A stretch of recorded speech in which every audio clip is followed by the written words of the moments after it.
Hey guys, it's Chrissy Marsh, and I've been thinking a lot. I've been thinking about overthinking. So, a lot of you know that I do a lot of mentoring, and most of the people that I mentor are sort of sub 30. And I don't know whether it's caused by social media or what actually it is. I would love to know the cause, but I do know how to fix it for you. I don't know what's causing you to overthink, but I do know how to fix your overthinking. And I think that's the most important thing. You probably don't even know why you overthink. You probably don't know even when it started, how it started. But you are probably crippled, and I'm not talking 24/7, but certain times in your life by overthinking. It might be in your job. You overthink things, you second guess, you're questioning what you're doing. It might be in a relationship. Oh, does she love me? Does she not? This constant questioning, this constant doubting. When did all of you become such a nation of doubters, a nation of overthinkers? I don't know what makes you overthink, but stay with me and I'm going to fix it for you 100%. So guys, have you actually thought about the overthinking process? And, oh no, I don't overthink. Okay, I'll give you a really good example that I see so many people do. I'm going to put a post on Instagram. How many pictures do I do? Does the white dress look all right? Does that make my bottom look big? Maybe not. Maybe I should also add one from the holiday dump, and maybe I should put this. Do I need a filter? Do you think it looks better with Paris filter or this filter? What should I say? Does that say, guys, it's an Instagram post. Just do it. Stop overthinking. Stop putting a filter on it. Like, that's a whole other podcast, the whole filter thing. I don't even want to go into that. But this is just one small example in your life how you're overthinking. One thing, I'm sure in your work, all of these things carry into your work. Oh, I'm not going to submit that to my boss. Maybe he won't think it's good enough. Maybe, I'm not at the level he wants me to do. It's like, tradespeople and people that work for themselves. Oh, I'm not going to put in that invoice because maybe that person thinks that I didn't do those hours, and maybe that person thinks I'm. So this is the problem with the whole overthinking in your head. It's your thoughts. It's not other people's thoughts. And you will never know until you give it a go. And this is how you get over your overthinking. It's action. That's it. It's as simple as that. So you're stuck in your head. You can't get out of bed. You're just constantly on this loop. Do something. Get up, go for a walk. Get up, go to the gym. Get up, make yourself a juice. It's as simple as action. The only reason people sit and overthink constantly is, one, they've got too much time, or the problem is they don't have enough time and they're zapping themselves of all this precious time by overthinking.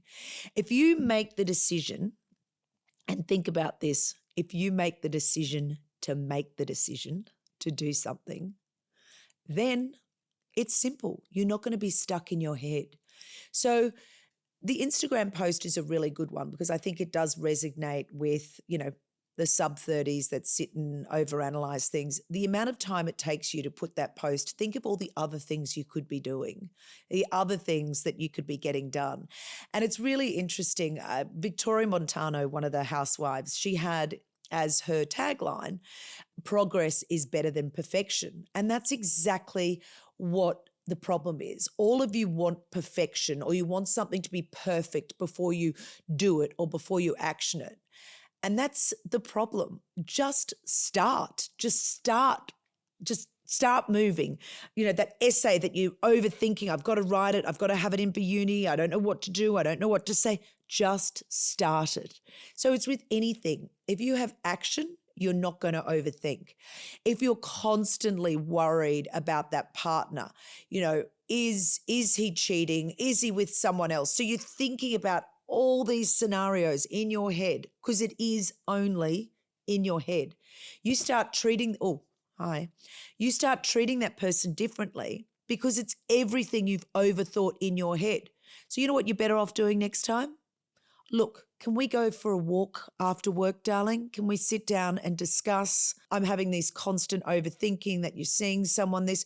Can you just reassure me everything's okay? Can you reassure me, our relationship's good? And rather than overthinking it for 5 weeks, 10 weeks, becoming a person that you're not, just take the action and the maturity and have the conversation. It brings me back to an interesting thing at my work. I would literally, someone goes, oh, I'm going to, there's that really hard client. He's really difficult to deal with. I'm not going to call him. I put it off. No. So I'm thinking constantly, overthinking in my head about that tough call I need to make. Whereas if I'd gotten into work and said, the first thing I'm going to do today is make that tough call, then it's out of my head. It's out of that overthinking. So as soon as you start to catch yourself in a spiral of overthinking, take action. It doesn't need to necessarily be another thought is the action. It can actually just be going for a walk, going for a run, shifting your mindset, shifting yourself out of that constant perpetual. And you've got to think that overthinking is really damaging your soul. It's damaging the essence of you as a person. Oh, it's fine. It's fine that I think I'm overweight. It's fine that I think I'm quite ugly. It's fine that I think, well, what's the sad thing? That is what you start projecting. You are what you think. And, it's really interesting. Like my husband and I are very, very similar. We don't think a lot.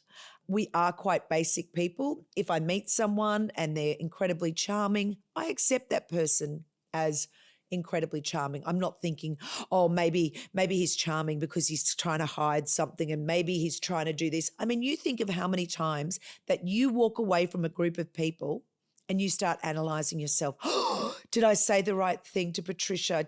Did Patricia think that I was being rude when I did that? Did this person think that? I mean, I know so many people that overthink.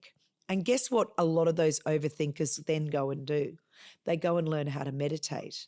And you know what the worst thing about it is with the meditation? They've got so much silence and so much quiet time, it creates them sometimes to overthink even more. So this is what I'm saying. If you are doing action, you will not overthink.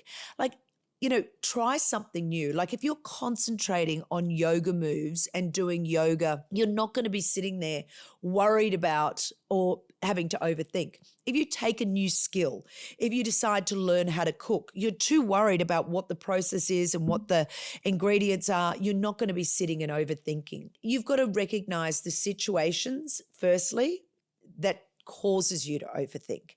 And it might be scrolling on the phone just before you go to bed. Oh, that person looks like they've got a better life than me, or that person looks like this, or that person looks like that. Oh, she's a lot skinnier, or he's a lot fatter. So all of a sudden those thought process starts, and that's where you've really got to keep yourself in check. No one else knows what's going on in here, right? No one except for you. You know how much you overthink. You know what you've got to do to make those changes. And the biggest thing is action. I know, early on in VOD Lectures, I did goal setting. And goal setting is one of the most powerful things for overthinkers, because you get up of a morning, laminated in your shower, are the simple things that you need to concentrate on. Not all the noise and the shit that's happening up here. It's just a list of things. And that's why with people that are chronic overthinkers, I love to keep things simple. And, I was mentoring a beautiful girl recently, and she didn't even tell me she was an overthinker. I could just tell she was an overthinker. So I actually put on the first part of her goals, the top of her goals is stop thinking.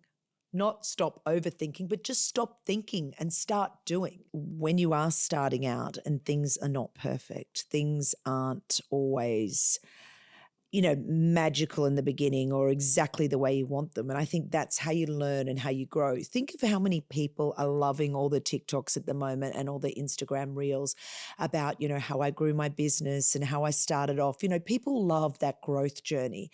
And I think that's what you've got to think when you're overthinking.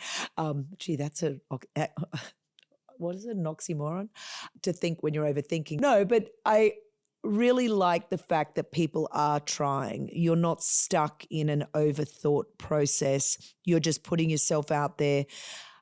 other people are not going to judge that. They're going to actually give you respect. I've talked about asking for mentors a lot with people. And I think that's a really good way to learn and to grow and to stop overthinking things. You might meet with a mentor once a week. And I'm not talking about a psychiatrist or a therapist or this person or that person. It's someone that where you want to get to. So when I was in property, I was really good at cold calling. I was really good at building a brand. There was a guy that had just gotten into property. He was struggling. And I said to him, listen, I'll mentor you. I'll give you sort of actions for the week to get to where you want to go, rather than being stuck thinking, am I on the right path? Am I building the business the right way? Should I be doing this? Should I be doing that? When you're with a mentor, you're not stuck in your head. It's actually an outward conversation. And I'm not suggesting you start talking to yourself, but it's a really good idea to try and find someone out there. So you're not expecting yourself to be perfect. You know that person that's in that really great career now, he or she started off exactly the same way you did now. So rather than being scared and expecting perfection of yourself constantly, realize that the growth process, people love to see that, and being honest with people is like, what? I'd love your feedback on this. I think it's really good, but, obviously you're the client. How do you feel about this? And to really, start engaging with people rather than constantly questioning yourself can be a really helpful tool. So what I'd love you to do today as a takeaway from this, what you need to do. You know what you overthink about, what you obsess about, and it mightn't be one thing. You might obsess about your weight. You might obsess about your looks. You might obsess about your clothes. And obsessing is overthinking. It's that continual thought process in your head. It might be about a, partner. It might be about your relationship. Whatever that thing is, break it down, get some clarity around it, either by speaking to the person, taking action on it. If you're continually worried about your weight, do something about it. Go out for a walk, work out a meal plan for the week, take action. Action equals not overthinking. So write down your goals, get up of a morning, look up at those goals. And if, you're running your own business, it might be a simple 5 things on those goals. My invoices are sent out at the end of the week. I deal with clients and do a very, time frame for the next month, so they know when they're booked in, they know what they're doing. And when you are your own business, a lot of the time, and when I started my business when Billy was 8 weeks old, for me, what was so great about it was I didn't have time to overthink it because I had so much else going on in my life. I just had to get in and do things. And, it wasn't always the most efficient way because I didn't overthink it. I just went ahead and did it. And that's the way you learn as well. And I think that's the greatest thing with overthinking things. The more you try something, the more you do something, the less you think and the more you learn. Unfortunately, being stuck up here in your head on a loop, you're never going to learn anything. You're never going to be able to get out of that habit. And that will essentially really hold you back for your entire of your life. You don't understand how dangerous overthinking is. You know what? Become a basic person for the week. You mightn't have enough money to, pay your bills at the moment. And that's something you're constantly overthinking about. So sit down, look at your finances. I've done a whole vodka lecture on this and work out where you're at. Because guess what? That's one less thing you're going to be thinking about now. So all of these important things in taking action is what you need to do. I want you to be able to live the best life that you can live. I want you to feel comfortable in your own head, not sitting there going over and over a million different things. And that's what's really sad. You're missing out on living life because you're living in your head. So if you can do one thing this week, stop living in your head. Live in today. And it goes to relationships. It goes with everything. If you're stuck in your head over obsessing about things, you're not going to be giving your partner the attention they need. You're not going to give your children the attention they need. You're not going to give the loved ones around you the attention they need. It affects so many areas of your life. So break it down. If it means you have to put a tight rubber band on your hand and every time it hurts, think, oh my God, yes, I'm overthinking again. Something basic and simple as that, but just start doing. And I know it's on a loop, because you need to hear it and you need to constantly remind yourself. This is a habit. I don't know when you started doing this, right? I don't know when you started overthinking, but it's a habit that you've come into. It's a habit that you're growing with. It's a habit that you've had for a very, very long time. You are not going to wake up tomorrow and bang, stop overthinking. But what you are going to do tomorrow is you're going to become conscious of your overthinking and your lack of action. And that's what you're going to change. Go back and look at goal setting. Go back and set those goals and let me see by next week when I speak to you, I want to hear. Not a lot of thinking has gone on for the week. Not a lot has gone on in between that head of yours. You've done a lot more action for the week. What I'd also love you to do is pass this podcast on to someone, share the link with them on Spotify and say, listen, I think this is totally about you. Yes, you are an overthinker. Point it out to your partner if they are. And then that's how they're going to make change. You know what? Everyone's so woke and so worried. Oh, I'd never tell them that. They might get offended. Well, you know what? Just go tell them that and you might change their life. So many times I am a bit abrasive and tell people what I really think. They turn around and go, oh, wow, I never thought of it that way. You're so true. And they've corrected or changed something in themselves that they probably knew, but they just needed someone else to say it. So share it, pass it on to all those overthinkers you know out there, and let's not think for the week. See you next week.